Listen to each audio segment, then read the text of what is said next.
Episode 279, When to Use AI Images. The primitive forms of artificial intelligence we already have proved very useful. AI is a golden opportunity. How do we ensure that this technology is regulated? The long arc of technological history is now in an extraordinary new phase. The AI6 podcast with Joanne Sweeney. Today, I'm tackling a question I get asked constantly.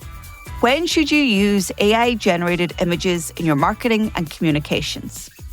The answer isn't never, but it's definitely not always. Let me give you some guidance. Hello, and welcome back to AI6, the podcast that teaches you AI in just 6 minutes a day. And the perfect companion to this podcast is my book, AI Playbook. So, where do AI images work well? Well, let's start with the good news. There are contexts where AI-generated images are genuinely useful. Conceptual visuals and abstract illustrations, things like representing digital transformation or innovation or collaboration or indeed artificial intelligence. These don't need to show real people or real places or real contextual environments. They're visual metaphors, and AI is excellent at creating them quickly. Internal presentations and brainstorming when you're pitching an idea internally and need a visual placeholder, AI images are perfect. You're not publishing them, you're communicating a concept. Social media graphics for general topics is another good use case.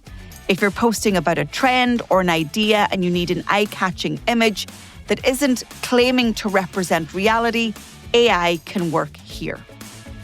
Educational content and explainer graphics is another good use case. Illustrating a process or a framework where photorealism isn't the point, it's a great way to use them. So there's a common thread here. These are contexts where the image supports the idea rather than documenting reality. And that's a very important distinction. So, on the other hand then, where AI images don't belong. And this is about setting boundaries, and these matter. Never use AI-generated images of real, identifiable people, even if the likeness is imperfect. You're creating content that misrepresents reality. And this is particularly important in public sector communications where trust is everything. Never use AI images to represent actual events, locations, or situations. If you're communicating about a real event, a real community, or a real outcome, use real photography. Be extremely careful with images showing people's faces in any professional or official context. AI still struggles with hands, teeth, and anatomical consistency. But more importantly, if someone looks at your image and thinks it's a real person, you've created a false impression. Press releases, crisis communications, annual reports, stakeholder briefings, these should use authentic imagery. These stakes are too high for synthetic visuals. And when it comes to policy and setting down the ground rules, remember, misinformation isn't always intentional. If your AI image gets screenshotted and shared out of context, it can take on a life of its own. So think about secondary use, not just primary use, because once it goes on the internet, anyone can take it and reuse it.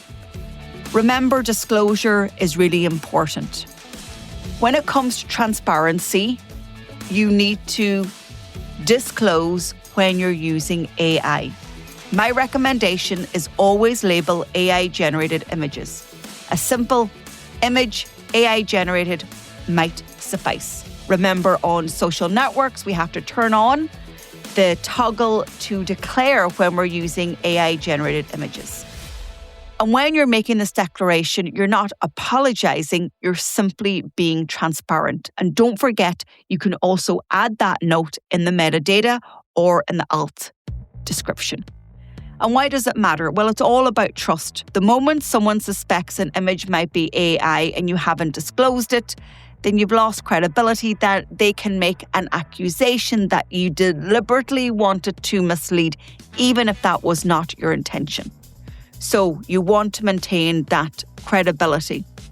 But if you're upfront, you're demonstrating ethical practice. Some organizations do worry about using AI because it might draw unwanted attention to you. But honestly, where we are right now, I'd argue the opposite. It shows you're thoughtful about how you're using these tools. And let's face it, we're all using these tools. On social media, add it to your image caption. For documents, add it to the image credits. For presentations, a small watermark or a footer note. And document your usage. Keep a record of which images are AI generated and where they've been used. If you need to audit your content later or if regulations tighten, you'll be prepared. The EU AI Act is already moving forward towards disclosure requirements, and we want to get ahead of that. So, when to use AI images? With conceptual, illustrative, internal, and abstract contexts where you're communicating ideas rather than documenting reality. When not to use them. Anything involving real people, real events, or high-stake communications where authenticity matters, don't.